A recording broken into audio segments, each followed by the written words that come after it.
Back to my channel. आज हम winter special Rajasthani थाली बनाने वाले हैं। उसके लिए क्या क्या तैयारी करनी है आइए मेरे साथ, मैं आपको बताती हूँ। सबसे पहले हम राजस्थानी लहसुन की चटनी बनाएंगे। लहसुन की चटनी बनाने के लिए मैंने लहसुन लिया है। ये स्पाइस वाली मिर्ची है जो तीखा रहता है और ये कम स्पाइसी और कलर ज़्यादा रहता है इसमें। तो सबसे पहले इसके मिर्ची के बीज मैंने निकाल दिए हैं। अब ये जो मिर्ची है उसे मैंने 1 से 1.5 घंटे तक हम छाछ के अंदर भिगो के रखेंगे। ये छाछ है उसके अंदर मैं मिर्ची को भिगो कर रखूँगी। उसके बाद हम लहसुन के साथ इसे पीस लेंगे। मिर्ची को भिगोने के बाद 1 से 1.5 घंटा हो गया है। आप देखिए ये अब एकदम सॉफ्ट हो गई है। उसके साथ हम गार्लिक, जीरा और नमक ये डालकर हम इसे दरदरा पीसेंगे।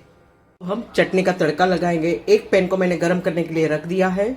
उसके अंदर मैं 1 स्पून भर के घी डालूंगी, हाफ स्पून जीरा डालेंगे।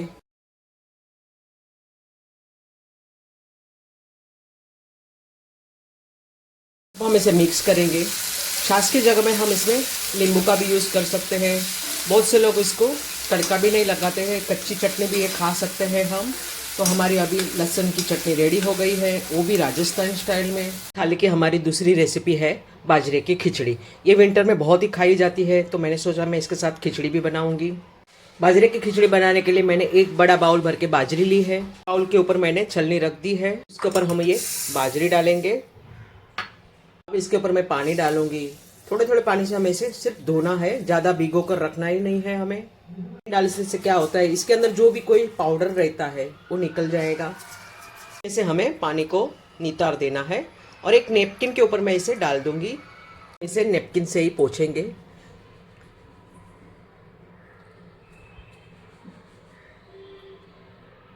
हम इसे मिक्सी के जार में डाल के पीस लेंगे। देखो हमने मिक्सी के अंदर दरदरा पीस लिया है। हमें इसे झटकना है।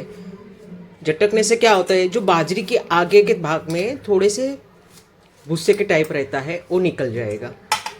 इसमें मैं फूंक मार रही हूँ, जो भूसा है वो उड़ जाएगा। एक बार मैं आपको बताती हूँ।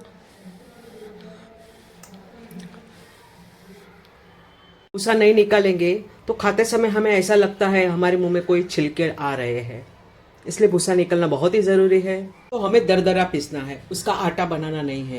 एक हांडी के अंदर मैंने गर्म पानी करने के लिए रख दिया है। जिस कटोरे के नाप से मैंने बाजरी ली थी उस कटोरे के नाप से मैंने 5 गुना पानी लिया है। मतलब ये 5 बाउल भर के मैंने पानी लिया है।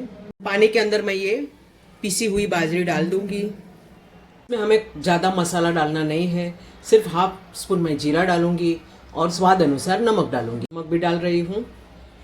देसी रेसिपी है इसलिए मैंने हांडी का इस्तेमाल किया है। कुकर में भी ये बन सकती है, कुकर में जल्दी बन जाती है। बाजरे ने पानी सोख लिया है लेकिन अभी ये कच्ची है, तो इसके अंदर हम और थोड़ा पानी ऐड करेंगे। 1 से 1.5 कप जितना और पानी इसमें जाएगा।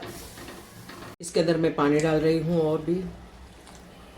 इसके अंदर ज़्यादा मसाला इसलिए नहीं डालते हैं क्योंकि कोई कोई लोग इसे घी और गुड़ के साथ खाते हैं, कोई कोई लोग इसे कढ़ी के साथ भी खाते हैं। अब ये थोड़ा सा गर्म हो गया है। अब इसके अंदर मैं एक हाफ कटोरी मूंग की दाल भी ऐड करूंगी, क्योंकि खिचड़ी है तो दाल बगैर तो खिचड़ी बनती नहीं है। अब हम इसे ढक्कन लगाकर स्लो आंच पर आधे घंटे तक पकाएंगे। अब इसके ऊपर मैं ढक्कन लगा रही हूँ। ये ढक्कन में छेद है, इससे क्या होगा, इसमें अगर उबाल भी आएगा तो ये बाहर नहीं निकल जाएगी, क्योंकि यहाँ से स्टीम निकल जाएगी। और ट्रांसपेरेंट ढक्कन होने से क्या है, हमें पता भी चलता है। 10 मिनट हो गई है, गैस को मैंने बंद किया है, फिर भी देखिए ये अपने आप में उबल रहा है, क्योंकि ये बर्तन बहुत ही मोटा रहता है। थोड़ी देर के बाद मैं वापस गैस चालू करूंगी। अगर हम बंद नहीं करेंगे तो नीचे से चिपक जाएगा। तो मैंने वापस स्टार्ट कर दिया है, क्योंकि अब देखिए इसमें जो बबल आ रहे थे उबलने के वो अब नहीं दिख रहे हैं और नीचे चिपका भी नहीं है। और मैं इसमें थोड़ा पानी ऐड करूंगी, क्योंकि जो मूंग की दाल है ना वो अभी तक मुझे गली हुई नहीं लग रही है। वापस मैं इसे ढक्कन लगाकर उबालने के लिए रख रही हूँ। पहले हमने 10 मिनट किया था और 15 से 20 मिनट रखेंगे। देखते हैं हमारी खिचड़ी रेडी है कि नहीं, मूंग की दाल पक गई है या कच्ची है। अब हम चेक करते हैं। बहुत ही गाढ़ी हो गई है, पानी के साथ घुल मिल गई है। अब मूंग के दाने देखिए फूलकर बड़े हो गए हैं। अब मैं गैस को बंद करूंगी। मैं 1 स्पून भर के घी डालूंगी, बाद में हम सर्विंग के समय में डालने ही वाले हैं। टोटल मैंने स्लो आंच पर 25 मिनट तक पकाया है। पर पकाने से क्या होता है, हमारे गैस की भी बचत होती है और हमारा कोई भी खाना जलता भी नहीं है। खिचड़ी अब रेडी है। अब इसके साथ खाने के लिए मैं राजस्थानी कढ़ी बना रही हूँ। में भी बाहर से पार्सल आता होगा। ये वही हांडी है जिसमें बाहर से हमने बिरयानी मंगाई थी। मैंने इसे संभाल कर रखी है, कभी कभी हम ऐसे खाने में यूज़ कर सकते हैं बनाने के लिए। बाजरे की खिचड़ी के साथ खाने के लिए मैं एक राजस्थानी कढ़ी बना रही हूँ। इसके लिए मैंने एक बड़ा बाउल भर के दही लिया है।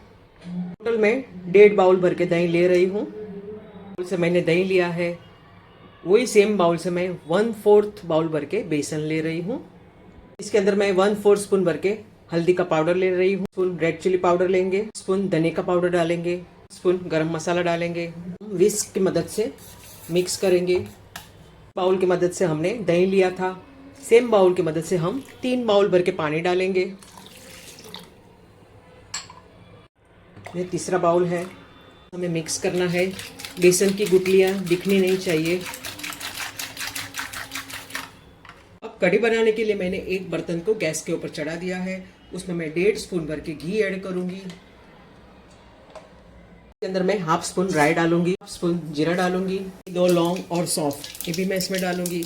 1 तेज पत्ता डालेंगे, 12 दाना मेथी के डालेंगे, 2 से 3 पिंच भर के हींग डालेंगे भी डालेंगे। इसके अंदर हम अदरक, लहसुन और हरी मिर्च की पेस्ट डालेंगे। हरा धनिया हम तड़के के अंदर भी डालेंगे। वैसे हरा धनिया हम आखिर में डालते हैं, लेकिन आप कभी कभी तड़के में डाल के आप देखिए, बहुत ही बढ़िया फ्लेवर आता है। अब हम इसे मिक्स करेंगे। इसके अंदर दही और बेसन का घोल डालेंगे, थोड़ा पानी भी डालेंगे और पानी की मात्रा हम बढ़ाएंगे क्योंकि हमें इसे ज़्यादा देर तक उबालना है। हम इसमें स्वाद अनुसार नमक ऐड करेंगे। जब तक इसमें उबाल नहीं आता है हमें इसे कंटिन्यू चलाते रहना है, नहीं तो ये नीचे चिपक जाएंगी और हमारा दही भी फट जाएगा। इससे कढ़ी भी बहुत टाइप की रहती है। एक गुजराती कढ़ी रहती है, वो गुड़ से बनी रहती है और थोड़ी पतली रहती है। पंजाबी कढ़ी पकोड़े से बनती है। ये राजस्थानी कढ़ी है, इसमें हम बूंदी डालेंगे। राजस्थान में बूंदी वाली कढ़ी भी रहती है। उबाल आ रहा है, अब गैस को हम स्लो करेंगे और इसे हम 5 मिनट तक उबालने के लिए रखेंगे। बीच बीच में हम इसे स्पून की मदद से चलाते रहेंगे। कढ़ी को उबलते उबलते 5 मिनट से ज़्यादा हो गया है। आप देखिए थोड़ी गाढ़ी भी है, ज़्यादा गाढ़ी नहीं करनी है हमें क्योंकि हम इसमें बूंदी डालने वाले हैं। अब हमारी कढ़ी रेडी हो गई है। मैं इसे गैस के ऊपर से नीचे उतार लूँगी और इसका तड़का बनाएंगे। एक तड़के वाले पैन के अंदर मैंने घी डाल दिया है, इसके साथ जीरा भी डाला हुआ है। तड़के के अंदर मैं साबुत लाल मिर्च डाल रही हूँ, इलायची भी मैंने डाली हुई है। इसको बंद करेंगे। थोड़ी सी कसूरी मेथी तड़का मैं कढ़ी के ऊपर डाल रही हूँ। फिर हम कटा हुआ हरा धनिया भी डालेंगे। कटोरी भर के मैंने बूंदी ली है, लेकिन हम इसे अभी नहीं डालेंगे। अगर हम अभी डालेंगे और खाना खाने के लिए अभी देर है तो हम अभी नहीं डालेंगे, नहीं तो ये हमारी कढ़ी श्रीखंड के जैसी गाढ़ी हो जाएगी। तो सर्विंग के पहले हम डालेंगे। अब चटनी के साथ खाने के लिए मैं मिक्स आटे की रोटी बनाने वाली हूँ। उसके लिए मैंने एक बड़ा बाउल भर के गेहूँ का आटा लिया है, छोटी कटोरी भर के मैंने बाजरे का आटा लिया है, ये बेसन है, ये चावल का आटा है। चावल का आटा हमने बहुत ही कम लिया है, मिनिमम 3 स्पून रहेगा। और ये मक्के का आटा है। वैसे राजस्थान में बाजरे का रोटला ज़्यादा खाया जाता है, लेकिन हमने खिचड़ी भी बाजरे की बनाई है तो मैंने सोचा हम बाजरे की रोटी नहीं बनाएंगे, हम मिक्स आटे की रोटी बनाएंगे। आटे को हम एक बड़े बर्तन में निकालेंगे। इसके अंदर हम स्वाद अनुसार नमक डालेंगे। नमक और आटे को हम मिक्स करेंगे। पानी की मदद से हम आटा तैयार करेंगे। सख्त आटा हमने रेडी कर दिया है, इसे ज़्यादा रेस्ट देने की ज़रूरत नहीं है, हम तुरंत ही इसकी रोटियां बनाएंगे। सूखे आटे की मदद से हम रोटियों को बेलेंगे। ये थोड़ी मोटी रहती है, फुलके के जैसे पतली नहीं रहती है।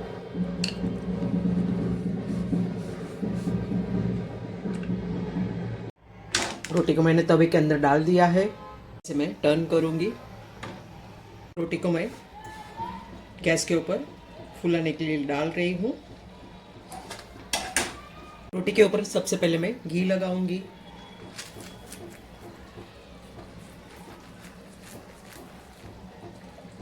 उसके बाद चटनी अप्लाई करेंगे। वहाँ घी का मात्रा बहुत ही ज़्यादा रहता है, लेकिन हम हमारे डर डर के यूज़ कर रहे हैं घी का। के ऊपर मैंने चटनी भी लगा दी है। इससे पहले हम खिचड़ी सर्व करेंगे। खिचड़ी को मैंने वापस गर्म किया है, क्योंकि ठंडी की सीज़न में गर्म खाना ही अच्छा लगता है।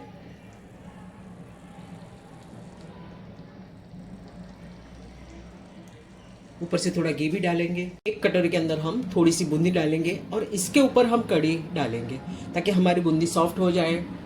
जो हमने बाजरे की खिचड़ी बनाई है उसमें ऊपर से भी हम थोड़ा सा घी डालेंगे। अब आप देखिए हमारी कड़ी भी गाढ़ी हो गई है, बूंदी भी हमारी सॉफ्ट हो गई है।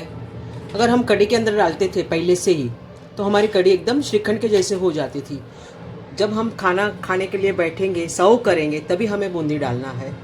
अब ये जो बाजरे की खिचड़ी है वो कड़ी के साथ भी खाई जाती है और गुड़ के साथ भी खाई जाती है, जिसकी अपनी अपनी पसंद। आज की मेरी राजस्थानी विंटर स्पेशल थाली मैंने रेडी कर दी है। बाजरे की खिचड़ी है, उसके साथ गुड़ है, बूंदी वाली कड़ी है।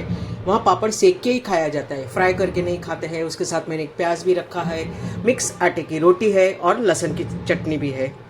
अब हमें राजस्थान जाने का इंतज़ार नहीं करना है। विंटर फिनिश हो इसके पहले ही हमें बाजरे की खिचड़ी और लहसुन की चटनी बनाकर खा लेना चाहिए।